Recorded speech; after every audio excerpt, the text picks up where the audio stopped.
Fitnah Bani Israel terhadap Nabi Musa. Seperti kita ketahui bahwa Nabi Harun adalah saudara tua Nabi Musa. Beliau senantiasa mendampingi Nabi Musa dalam menegakkan agama Allah kepada kaum Bani Israel. Nabi Harun ini orangnya lemah lembut sehingga lebih dicintai oleh kaumnya. Sedangkan Nabi Musa orangnya tegas dan keras, badannya tinggi dan tegap sehingga membuat kaumnya tak ada yang berani melawan. Akan tetapi, kelembutan sikap Nabi Harun justru pernah dimanfaatkan kaumnya untuk membangkang ajaran Nabi Musa. Peristiwa itu terjadi tatkala Nabi Musa mendapatkan wahyu supaya pergi ke Bukit Tursina. Sebelum Nabi Musa berangkat, beliau berpesan kepada Nabi Harun agar menjaga kaumnya dari perbuatan syirik. Namun selepas kepergian Nabi Musa, kaumnya ini mulai berani menyembah berhala. Ketika Nabi Harun mengingatkan mereka, beliau justru mendapat ancaman pembunuhan. Tentu saja Nabi Harun ketakutan dan tak berani melawan mereka. Beda dengan Nabi Musa. Kalau Nabi Musa justru kaumnya yang takut dengan beliau. Setelah Nabi Musa pulang, beliau sangat marah melihat sebagian kaumnya kembali menyembah berhala. Nabi Musa pun langsung mengumpulkan kaum Bani Israel dan menghukum mereka yang berbuat syirik. Perbuatan kurang ajar Bani Israel seakan tiada hentinya. Kali ini mereka menuduh Nabi Musa telah membunuh Nabi Harun. Kejadian ini berawal ketika Nabi Musa mendapatkan wahyu, "Wahai Musa, sesungguhnya aku akan mewafatkan Harun. Oleh sebab itu, datanglah engkau bersamanya ke sebuah bukit yang begini dan begini." Maka berangkatlah Nabi Musa dengan mengajak Nabi Harun ikut serta. Mereka berdua pergi ke sebuah bukit sesuai dengan petunjuk wahyu. Sesampainya di bukit tersebut, mereka melihat ada sebuah pohon yang rindang. Di bawah pohon itu terdapat tikar permadani yang berbau harum dan wangi. Nabi Harun lalu berkata, "Wahai Musa, sepertinya aku ingin tiduran di sana." Nabi Musa membalas, "Silakan tidur saja di sana." Namun sesaat Nabi Harun merasa ragu. "Tapi aku takut, wahai Musa," kata Nabi Harun. "Apa yang kau takutkan?" tanya Nabi Musa. "Aku takut ketika aku tertidur, pemilik tikar ini akan datang dan murka kepadaku," jawab Nabi Harun. "Jangan takut, wahai Harun, aku akan melindungimu. Tidurlah di sana," balas Nabi Musa. "Kalau begitu, kau juga tidurlah di sampingku. Jadi, kalau pemilik tikar itu datang, kau yang menghadapinya," pinta Nabi Harun. Nabi Musa pun menuruti permintaannya. Beliau berpura-pura tidur di samping Nabi Harun. Di saat Nabi Harun sudah tertidur pulas, Allah mengutus malaikat maut untuk mencabut nyawa Nabi Harun. Beliau lalu dibawa ke langit dengan tikarnya, sekalian yang ia gunakan sebagai alas tidurnya. Setelah melihat peristiwa itu, Nabi Musa pun bersedih karena harus berpisah dengan saudaranya. Kemudian Nabi Musa turun dari bukit dan kembali menemui kaum Bani Israel. Ketika kaumnya melihat Nabi Musa pulang tanpa Nabi Harun, mereka berkata, "Sungguh Musa telah membunuh Harun." Musa merasa iri dan dengki karena Harun lebih dicintai kaumnya. Itulah fitnahan yang diterima Nabi Musa. Di saat beliau sedang dilanda kesedihan, kaum Bani Israel ini menganggap bahwa Nabi Harun lebih memahami perasaan mereka. Itu lantaran karena Nabi Harun lebih lembut sikapnya kepada mereka, sedangkan Nabi Musa sikapnya lebih tegas kepada sebagian orang di antara kaumnya itu. Ketika ucapan mereka sempat terdengar oleh Nabi Musa, beliau berkata kepada mereka, "Sungguh celaka kalian, Harun itu saudara kandungku sendiri. Apakah kalian melihat aku membunuhnya?" bentak Nabi Musa. Mereka semua pun terdiam, tak ada yang berani menatapnya. Akan tetapi di balik Nabi Musa, tuduhan tersebut semakin ramai diperbincangkan oleh Bani Israel. Tak ingin fitnah keji ini berkepanjangan, akhirnya Nabi Musa mengumpulkan seluruh kaumnya. Beliau lalu menunaikan sholat 2 rakaat dan berdoa. Beliau meminta kepada Allah supaya diperlihatkan jasad Nabi Harun agar Bani Israel percaya bahwa Nabi Musa tidak membunuhnya. Tak berselang lama, langit pun terbuka. Nampaklah jasad Nabi Harun sedang berbaring di atas tikarnya. Setelah menyaksikan hal itu, barulah mereka percaya kalau Nabi Musa memang tidak membunuhnya. Kisah ini diriwayatkan oleh Ibnu Katsir dalam kitabnya yang berjudul Qisasul Anbiya. Pemuda soleh dan iblis. Diceritakan, ada seorang pemuda yang soleh. Dia rajin beribadah dan mengikuti majelis ilmu setiap selesai sholat maghrib. Ketekunannya dalam beribadah serta menuntut ilmu ini membuat sang iblis tidak suka. Berbagai macam cara godaan yang dilakukan iblis tidak membuat si pemuda terperangkap masuk ke dalam jebakannya. Ia tetap rajin mengikuti majelis ilmu setiap sehabis sholat maghrib. Hingga suatu saat, iblis memakai cara tipu muslihat yang luar biasa. Ia menyamar sebagai malaikat di hadapan si pemuda. Kala itu, saat si pemuda hendak menunaikan sholat maghrib, iblis yang menyamar sebagai malaikat mencegatnya di tengah jalan. "Wahai pemuda soleh, maukah kau ikut denganku?" kata iblis menawarkan. Si pemuda merasa takjub melihat makhluk di depannya yang sangat bercahaya. "Siapa kamu?" tanya si pemuda. "Saya malaikat yang diutus oleh Allah untuk membahagiakanmu," jawab iblis mencoba menggodanya. "Kemanakah engkau akan membawaku?" tanya si pemuda. "Aku akan mengajakmu berjalan-jalan ke surga, karena engkau adalah pemuda yang paling tekun menghadiri majelis ilmu dan beribadah.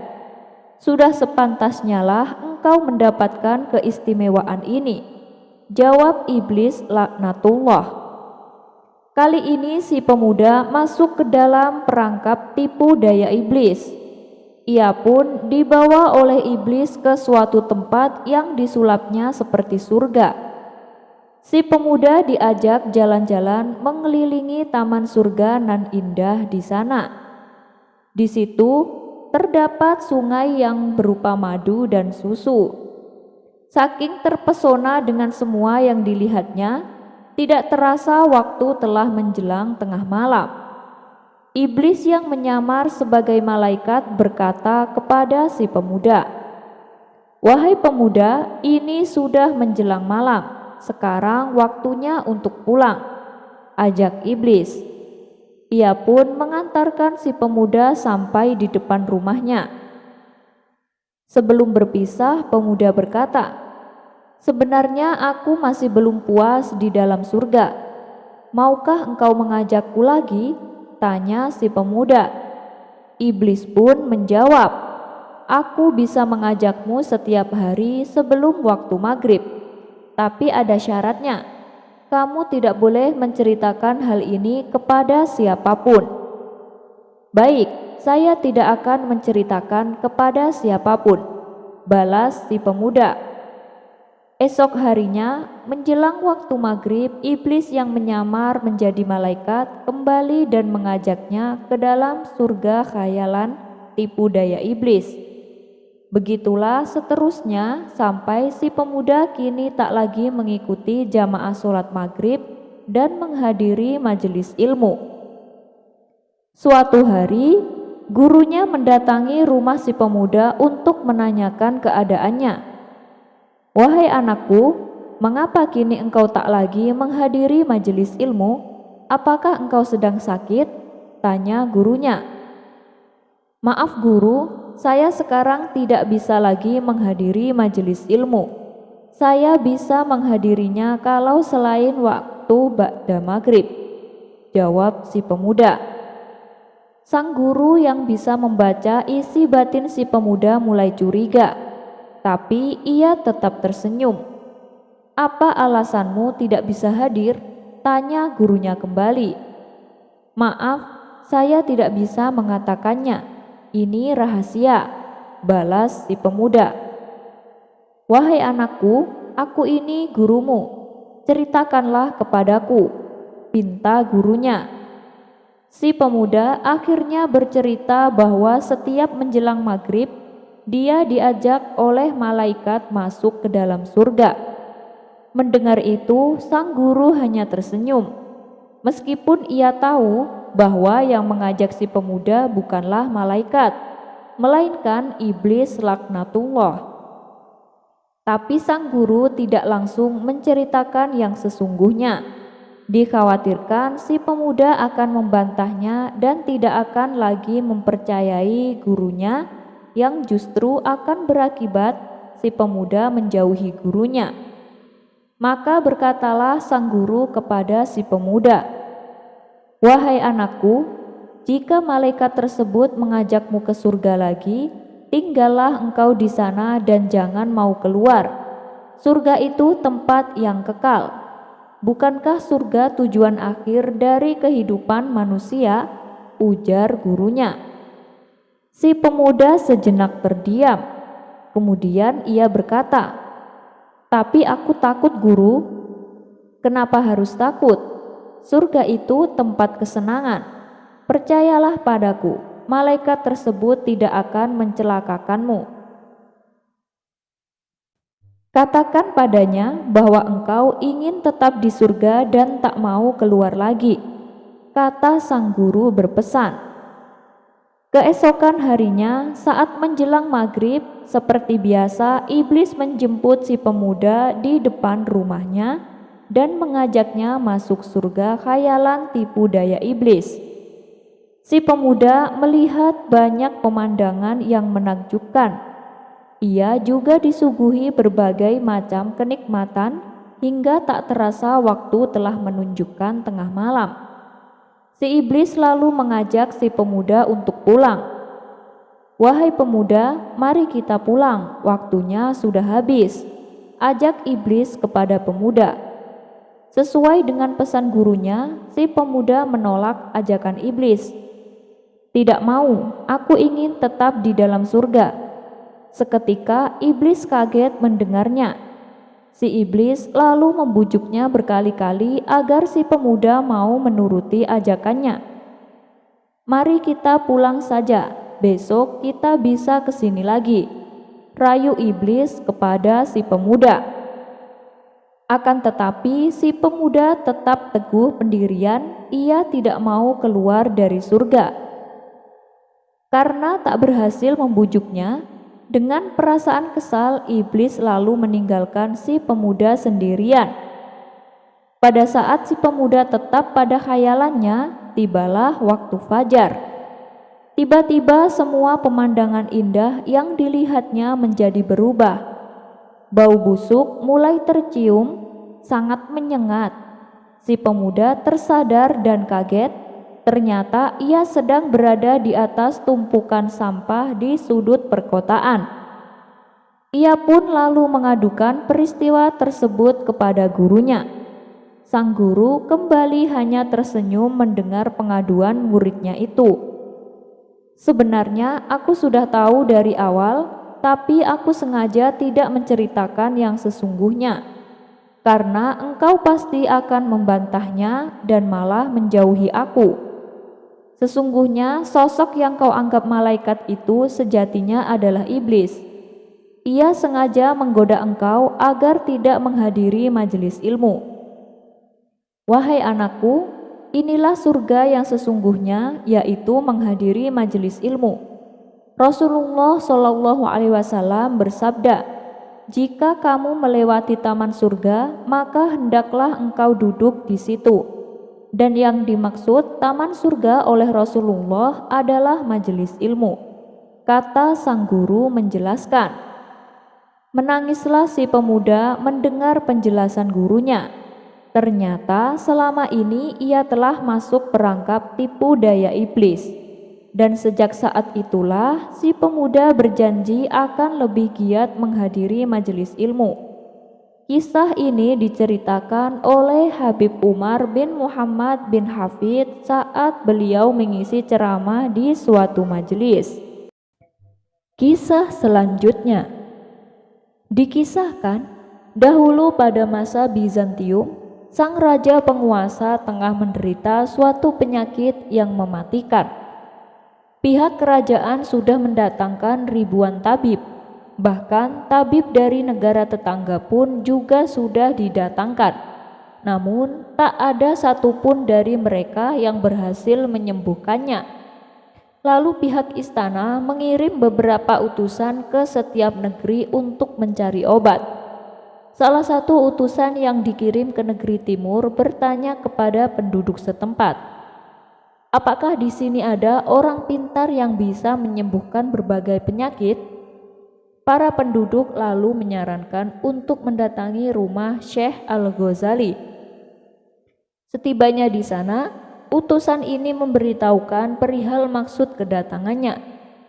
Baiklah, nanti aku akan mengutus muridku untuk memeriksa keadaan rajamu, kata Syekh Al-Ghazali. Lalu Syekh Al-Ghazali menunjuk muridnya yang bernama Syekh Arif sebagai perwakilan dirinya. Maka berangkatlah Syekh Arif ke Bizantium bersama utusan kerajaan. Setelah menempuh perjalanan lumayan panjang, sampailah mereka berdua di negeri tersebut. Syekh Arif segera dibawa ke istana dan diperlakukan dengan sangat baik. Raja pun memohon agar Syekh Arif mengobati penyakitnya. Kemudian Syekh Arif menanyakan obat apa saja yang telah diminum sang raja. Aku sudah meminum macam-macam obat, tapi penyakit saya tak kunjung sembuh, kata sang raja memberitahu. Lantas dengan hati-hati Syekh Arif memeriksa kondisi raja tersebut. Setelah itu ia keluar dari kamar sang raja dan meminta agar semua pejabat istana dikumpulkan. Ketika semua orang-orang terhormat sudah berkumpul di ruang istana, Syekh Arif memberitahu, raja kalian sebaiknya menggunakan iman, tutur Syekh Arif. Raja kami memiliki imam, namun sejauh ini tak memberi hasil, sahut pendeta kerajaan. Kalau begitu, aku terpaksa memberitahu bahwa hanya ada satu obat di bumi yang bisa menyelamatkan sang raja.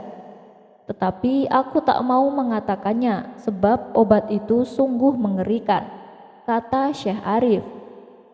Tolong beritahu kami, Tuan, kalau raja kami bisa sembuh, kami akan memberimu kekayaan, pinta mereka. Aku tidak butuh kekayaan, balas Syekh Arif. Karena Syekh Arif selalu menolak, mereka akhirnya mengancam akan membunuhnya apabila tak mau memberitahu. Baiklah, saya akan memberitahu. Obatnya adalah raja kalian akan sembuh bila ia mandi darah, kata Syekh Arif. Darah apa yang kau maksud? Tanya mereka. Darah ratusan anak yang berusia kurang dari 7 tahun, jawab Syekh Arif. Sontak mereka pun terkejut mendengarnya. Antara kebingungan dan ketakutan bercampur menjadi satu. Tapi para penasihat kerajaan memutuskan bahwa pengobatan tersebut layak dicoba. meskipun keputusan tersebut mendapat banyak pertentangan, sebab tak sepantasnya mereka melakukan perbuatan keji seperti itu. Belum lagi saran tersebut berasal dari orang asing yang belum tentu akan kebenarannya. Tetapi mayoritas yang hadir menganggap bahwa setiap resiko mesti dihadapi demi menyelamatkan nyawa raja yang sangat dipuja dan dihormati. Setelah mereka sepakat, lalu mereka memberitahukannya kepada sang raja. Tentu saja sang raja terkejut bukan main dan menolak cara pengobatan tersebut. Mendapat penolakan sang raja, seluruh pejabat istana langsung membujuknya. Yang mulia tidak punya hak untuk menolak, sebab penolakan itu akan menghancurkan kerajaan ini, yang bagaimanapun lebih bernilai dari semua rakyatnya, apalagi hanya sejumlah anak kecil, ujar mereka. Akhirnya dengan berat hati sang raja menyetujuinya. Pada keesokan harinya, pihak kerajaan mengumumkan sampai ke pelosok negeri bahwa setiap anak di bawah umur 7 tahun harus dibawa ke istana untuk dikorbankan demi kesembuhan sang raja. Sementara ibu-ibu dari anak-anak yang dirampas mengutuk perbuatan rajanya, sebab ia telah menjadi monster yang meminta darah anak-anak mereka untuk keselamatan dirinya. Tetapi beberapa di antara mereka berdoa agar raja bisa sembuh. Sebelum tiba waktu penyembelihan anak-anaknya, ketika anak-anak kecil mulai dikumpulkan, jumlahnya masih belum memenuhi syarat. Yang terkumpul hanya 98 anak. Sang raja yang menyaksikan hal itu jantungnya berdebar kencang, hatinya pun sangat terguncang. Mana mungkin aku bermandikan darah mereka? Mereka hanya anak-anak kecil yang tak berdosa, batin sang raja. Sejak saat itu, sang raja bertekad tidak akan memperbolehkan adanya pembantaian serupa dengan dalih apapun. Pergulatan itu menyiksa batinnya siang dan malam. Akhirnya sang raja memutuskan, lebih baik aku mati daripada harus membantai anak-anak kecil. Setelah sang raja bertekad demikian, tiba-tiba rasa sakit yang ia derita berangsur-angsur membaik, dan tak lama kesehatannya pun pulih kembali. Sementara anak-anak yang telah dikumpulkan segera dikembalikan kepada ibunya masing-masing. Seluruh pejabat istana dan segenap rakyat bersukacita atas kesembuhan sang raja. Lalu salah satu penasihat kerajaan bertanya kepada Syekh Arif, "Wahai Tuan, sebenarnya apa tujuanmu menyarankan untuk membantai anak-anak kecil? Saya yakin agamamu tak mengajarkan hal itu." Dengan tersenyum Syekh Arif menjawab, "Tadinya raja kalian mempunyai jiwa yang bengis dan kejam. Ia dengan mudah menghukum mati rakyatnya. Oleh sebab sifatnya itulah raja kalian tak kunjung sembuh, dan jalan satu-satunya adalah menghilangkan sifat kejam dan bengisnya, yaitu dengan cara seperti yang aku sarankan." Sang penasehat istana pun memuji akan kecerdasan Syekh Arif. Cerita ini dinukil dari buku Kisah Bijak Para Sufi karya Idrisah. Yang biasa malah mahal. Abu Nawas memiliki hobi memelihara burung. Dari sekian banyak burung yang ada di rumah Abu Nawas, ada 2 ekor burung kakak tua yang sangat menyita perhatian warga, terutama bagi para penggemar burung. Pasalnya, kedua burung kakak tua tersebut bentuknya sangat indah dan salah satunya pandai bernyanyi. Hingga pada suatu hari, datanglah saudagar penggemar burung ke rumah Abu Nawas. "Hei Abu Nawas, aku dengar kabar katanya kamu punya 2 burung kakak tua yang indah," tanya saudagar tersebut. "Oh iya, benar Tuan," jawab Abu Nawas singkat. "Mana coba, aku ingin lihat," pinta sang saudagar tersebut. Maka Abu Nawas pun mengajak si saudagar melihat kedua burung kakak tua miliknya. Setelah melihat kedua burung itu, si saudagar pun terpikat dan ingin memilikinya. Ia pun berkata, "Burungmu indah sekali, Abu Nawas. Apakah kau hendak menjualnya?" tanya si saudagar. "Ya, kalau harganya cocok, aku jual, Tuan," ujar Abu Nawas. "Berapa kau jual burung itu?" tanya si saudagar. "Murah, Tuan, tapi saya jualnya sepaket, gak bisa beli cuma satu, harus dua-duanya." Karena saking ngebetnya, si saudagar pun langsung mengiyakan tawaran Abu Nawas. "Jadi Tuan, burung kakak tuanya kan ada dua, yang satu bisa bernyanyi, yang satunya lagi tidak bisa bernyanyi. Nah, kalau burung kakak tua yang bisa bernyanyi harganya 500 dinar, dan satunya yang tidak bisa bernyanyi harganya 1000 dinar, Tuan," kata Abu Nawas menjelaskan. Saudagar itu pun heran dengan harga yang ditawarkan Abu Nawas. Ia lalu bertanya kepadanya, "Abu Nawas, kenapa burung yang tidak bisa bernyanyi malah harganya lebih mahal?" Abu Nawas pun menjawab, "Begini Tuan, masalahnya burung yang tidak bisa bernyanyi itulah pencipta lagunya, sedangkan yang satunya ya cuman menyanyikan saja." Si saudagar kaya itu pun geleng-geleng kepala mendengar penjelasan Abu Nawas, dan kemudian menyerahkan uang 1.500 dinar dengan ekspresi heran dan masih menggeleng-gelengkan kepala. Dan kabarnya sampai saat ini pun masih geleng-geleng kepala karena heran dengan akal cerdik Abu Nawas. Kisah selanjutnya.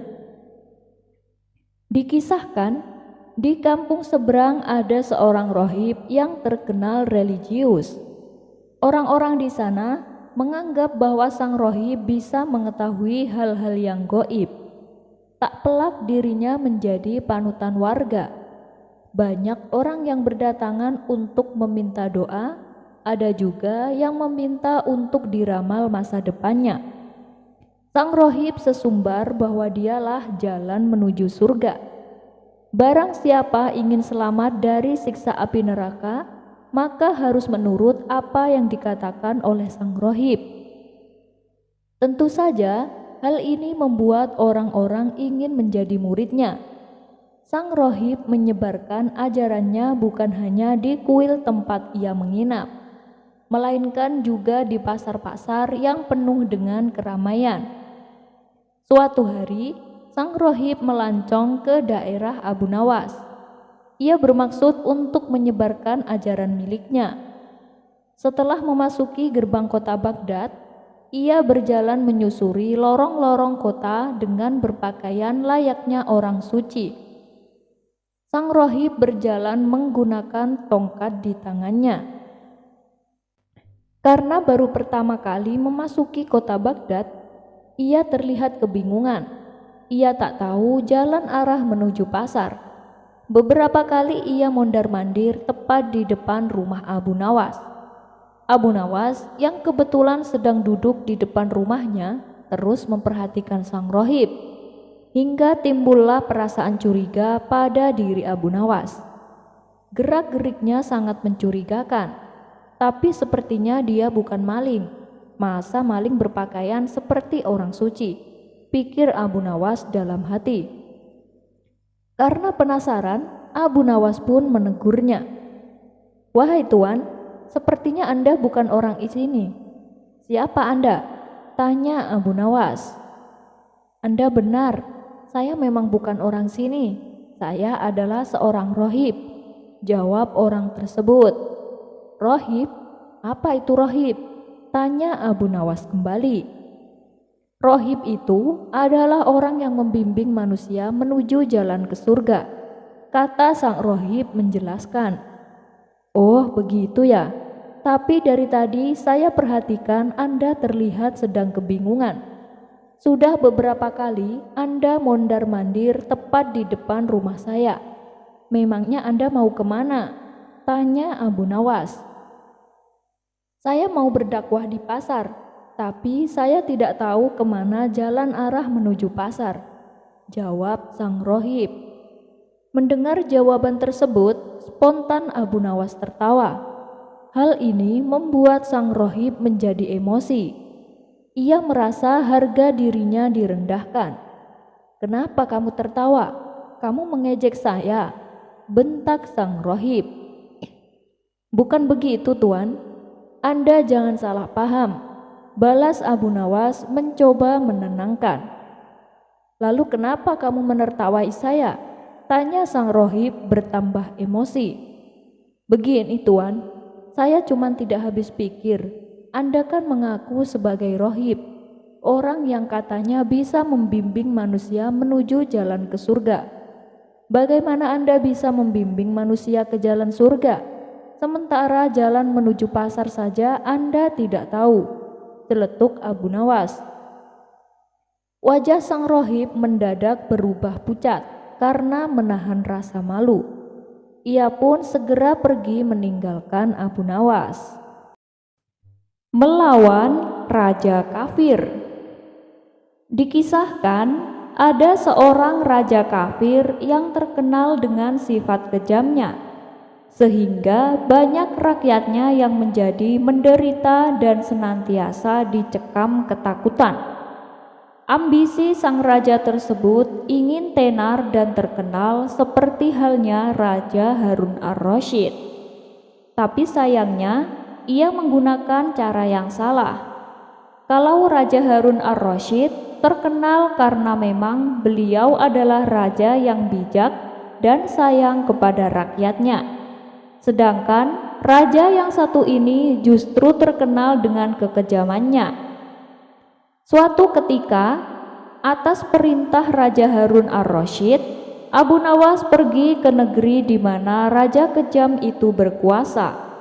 Tujuannya datang ke negeri itu untuk menyampaikan undangan dari Raja Harun ar-Rasyid kepada raja di negeri tersebut.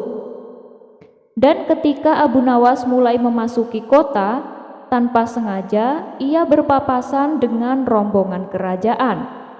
Melihat ada orang asing di negerinya, sang raja pun memanggil orang asing tersebut, yang tak lain adalah Abu Nawas. "Hei, siapa kamu? Dan dari mana asalmu?" tanya sang raja. "Ampun Paduka, saya adalah Abu Nawas. Saya dari negeri Baghdad," jawab Abu Nawas. "Lalu, apa tujuanmu datang kemari?" tanya raja itu kembali. "Saya diperintahkan Baginda Harun ar-Rasyid untuk menyampaikan undangan kepada Paduka," tutur Abu Nawas. "Oh, baiklah, mari ikut aku ke istana," ajak raja kafir tersebut. Setibanya di istana, Abu Nawas dijamu berbagai macam hidangan layaknya tamu yang terhormat. Ia pun dipersilahkan duduk berdampingan dengan sang raja. "Kalau kamu sampai dipercaya menyampaikan undangan dari Harun ar-Rasyid, berarti kamu orang yang sangat dekat dengan rajamu. Mungkin juga kamu sering dimintai nasihat oleh rajamu," kata sang raja membuka percakapan. "Ya, bisa dikatakan seperti itu," jawab Abu Nawas. "Hei Abu Nawas, aku dengar para penguasa Islam mempunyai gelar dengan nama Allah, seperti misalnya Al-Muwafiq Billah, Al-Mutawakkil 'alallah, Al-Mu'tasim Billah, dan lain-lain. Menurutmu, gelar apakah yang pantas disematkan untukku?" tanya raja tersebut. Mendapat pertanyaan seperti itu, Abu Nawas pun kaget. Tidak mungkin rasanya raja kafir seperti dia disandingkan dengan nama Allah. Apalagi dia terkenal bengis dan kejam. Abu Nawas pun berpikir sejenak.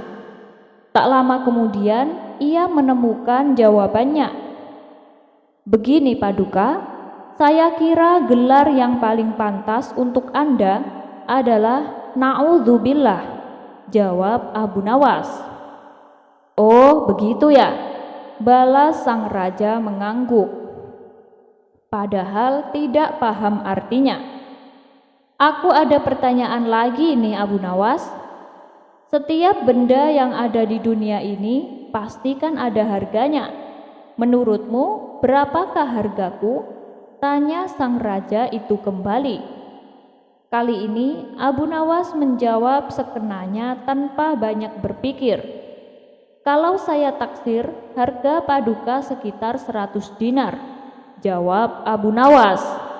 Raja tersebut tidak terima dengan jawaban Abu Nawas. Keterlaluan, apa kau tahu bahwa ikat pinggangku saja harganya sudah 100 dinar? Bentak sang raja.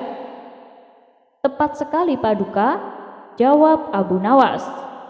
Memang yang saya nilai dari Anda hanya sebatas ikat pinggang itu saja, karena Anda lebih mementingkan perut Anda daripada rakyatnya, jawab Abu Nawas menjelaskan.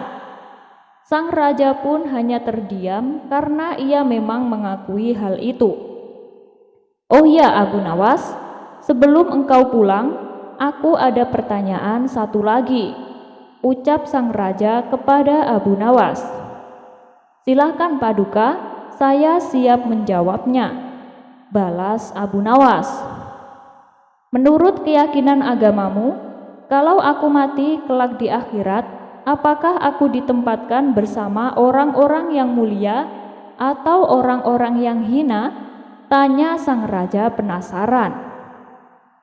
Bukan Abu Nawas namanya, kalau ia tidak dapat menjawab pertanyaan semudah ini. Raja penakluk seperti Anda, insya Allah akan ditempatkan bersama raja-raja dan tokoh-tokoh yang telah menghiasi sejarah dunia, ujar Abu Nawas. Wah, benarkah begitu Abu Nawas? Tanya sang raja kegirangan. Tentu saja benar paduka. Paduka akan ditempatkan bersama Raja Fir'aun, Raja Namrud, dan Raja Herakus, jawab Abu Nawas. Karena sang raja tidak tahu tentang sejarah dalam Islam, ia pun terlihat gembira mendengar jawaban Abu Nawas. Sang raja kemudian memberikan hadiah kepada Abu Nawas sebagai oleh-oleh untuk dibawanya pulang. Abu Nawas menego malaikat. Di sore hari yang cerah, Abu Nawas berjalan-jalan menyusuri kota Baghdad, hingga sampailah di sebuah lorong yang sempit. Disitulah Abu Nawas melihat ada seorang pengemis yang sedang duduk sendirian meratapi nasibnya. Abu Nawas lalu menghampiri pengemis tersebut. Kamu kenapa terlihat murung? Tanya Abu Nawas. Saya dari pagi belum makan tuan, saya sudah mengemis ke sana kemari, tapi tidak ada yang mau memberiku uang, jawab si pengemis sambil menangis terisak. Abu Nawas menjadi merasa iba. Ia lalu merogoh kantong bajunya dan memberikan uang 10 dinar. Nih ada 10 dinar untukmu, supaya kamu bisa beli makan. Si pengemis yang tadinya murung seketika berubah ceria. Terima kasih tuan, semoga amal baik tuan dibalas Allah 10 kali lipat, kata si pengemis tak henti-hentinya mengucapkan terima kasih. Abu Nawas kemudian meninggalkan si pengemis dan kembali pulang ke rumahnya. Saat menjelang malam tiba, Abu Nawas melepaskan lelahnya dengan beristirahat tidur di ranjang. Di dalam tidurnya, Abu Nawas bermimpi bertemu dengan malaikat yang menyamar sebagai saudagar tampan yang kaya raya. Saudagar itu sangat baik hati dan dermawan. Ia mendekati Abu Nawas yang sedang duduk sendirian. Kemudian saudagar tampan itu meletakkan kepingan uang 10 dinar di tangan Abu Nawas. Lalu meletakkan lagi kepingan 10 dinar dan sekeping lagi. Terus demikian sampai ada 9 keping uang di telapak tangan Abu Nawas. Kemudian saudagar tampan itu berhenti. Abu Nawas tahu kalau saudagar tampan tersebut masih memiliki 1 keping emas di tangannya. Karena Abu Nawas teringat doa pengemis tadi sore, ia mengatakan, semoga Allah akan membalasmu 10 kali lipat. Merasa jumlah kepingan uang di tangannya hanya 90 dinar, ia pun menagih sisa 10 dinar yang masih berada di tangan saudagar tampan tersebut. Tuan, berikan sisa uangnya kepadaku, biar jumlahnya genap menjadi 100 dinar. Akan tetapi saudagar itu tak mau memberikannya. Abu Nawas mencoba merebut yang 10 dinar dari tangan saudagar tampan. Namun tiba-tiba Abu Nawas terbangun dari mimpinya. Ia pun langsung melihat ke telapak tangannya, dan tentu saja sama sekali tak ada uang di tangannya. Dengan cepat-cepat Abu Nawas menutup matanya kembali dan berteriak, "Baiklah, yang 10 dinar tidak usah kau berikan tuan, tapi tolong yang 90 dinar itu kembalikan padaku.